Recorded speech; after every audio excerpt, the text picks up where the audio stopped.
Okay, so going through the, all right, so we're going to talk about this new house that we have Jamie almost in here. We're working on it, we're almost there.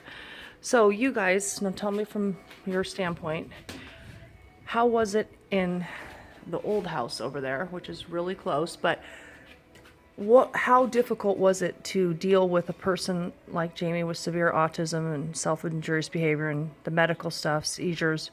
Tell me what that was like with all the walls and stuff. It's a lot harder, especially just because there's a lot of things we have to take in fact when handling James. We need an open space, all the corners, the tables, the walls. If we're screaming for help if he's having a seizure and the caregiver is busy doing the dishes, we can't scream through the wall. You know, you can't hear us as much.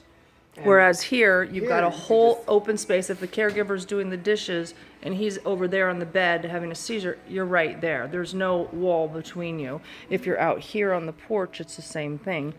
Yep. Everybody sees you. Especially with someone that's very active, likes to ambulate constantly. It's nice to have an open space for him to just go back and forth, go around, inside and outside. So that meaning going, yeah, coming out this one. right. So being autistic and being the need to walk, the literal need to walk, then you just redirect him and come right back here. Yep. And then, what do you guys think of this walking path down there? That I think it's perfect for him. it was all smoothed out. We Especially paid extra for it. He walks, 6 to 7 miles a day. Mm-hmm.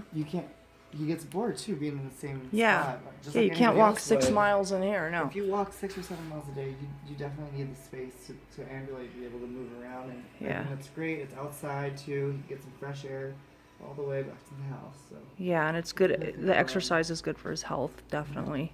perfect for him. And agitation, it reduces that. Well, that's awesome. And then let's see, what do you think is going to be also a big plus as far as the ability to like do the ABA and work on things at the table, like for feeding? Yeah. Do you think that having the kitchen so close and everything right there is going to be helpful to limit the self-abuse during his transitions that we've seen in the old house over there? I also think that just having an open space like this is great for him to have options, because I think he'll be able to express himself a lot easier when he sees everything inside, Right. as opposed to having walls and everything and him having to. That room has been so small, having 3 people in there, it does feel claustrophobic. Like And someone's that in could your be very space. overwhelming for him. Very Yeah. right. I think that's a good point too. And for anyone with autism to be smashed, like I imagine people that are in group homes and you're living with 2 people to a room and they're just throwing these people in these cramped institutional settings, even though they're calling them group homes. That's not really an alternative. They're still being placed together and If you think overwhelmed. about it, he goes to Terry, and at Terry, they put him in a huge open gym. That's smart. It's the best way to. It's the best way to take care of these kind of clients, because it's open. Everyone can see everyone. Everyone can help each other. You could see when someone's having behavior. Right. The staff And that's can go- very It important. is, People it's that don't very- deal with or work with people with severe autism, especially, don't understand the need for a quick emergency response. When you have a sudden meltdown somewhere or a seizure, you can't have somebody in 4 different rooms behind walls and barriers everywhere. You have to be a quick responder in this situation to help keep everyone safe. Yep. And I think this is great. So I'm going to walk back over to the old setting to document it, and then I'll put up this video too. Yeah, this is important. Other people with autism need this kind of stuff. It's just the right thing to do. Why are we giving billions of dollars to these agencies that aren't doing what they're supposed to be doing with their money that they're getting? Why are they just like telling people there's no place for your son? Like they told our son that a million times, there's no group home. Well, okay, fine. We can get our own house for him, then buy, and you're going to pay for the modifications. I mean, what are they doing with all this money? So yeah, like compare what we just saw.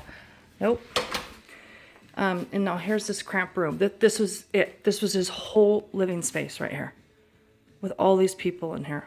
the 2 caregivers, and which is necessary. He absolutely needs 2 people at all times, minimum. Sometimes he needs 3 people, 3 to 1, so, and 4 to 1. So, it's very reasonable staffing support. So this was the room the whole room. Right?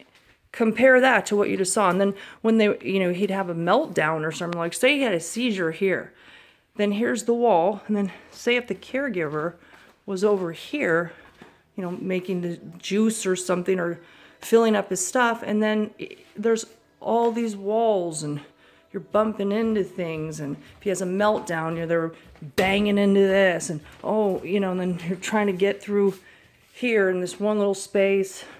Or you went over here, and now you're trying to get through this door. They've knocked into the coffee pot. I can't tell you how many, went on the floor.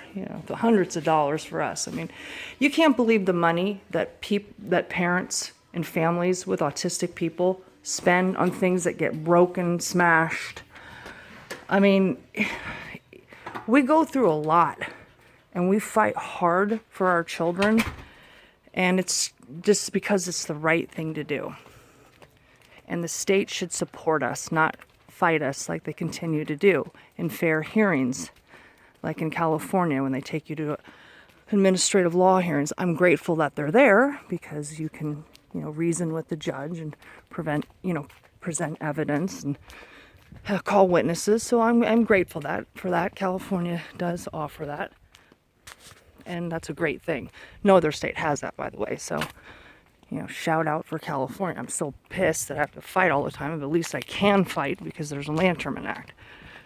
So, here it is. We are officially moving him in today. And he's going to be really blessed here. Really great. His laundry's there, so that even if they're doing his laundry, which never ends, by the way. Even when the staff leaves, I take over and finish the laundry. Never-ending laundry. Yeah, and there's a nice pocket door there so that it's barrier-free. You're not running into a door. And,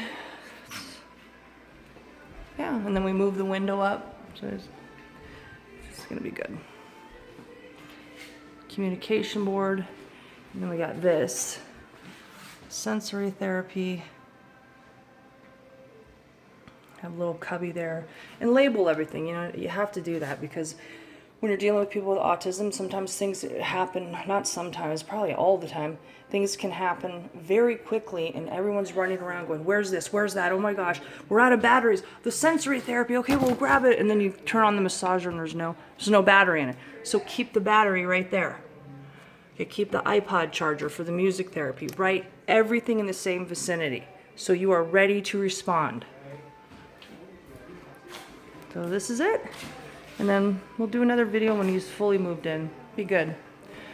And again, this is what people need for people with severe autism. More of this.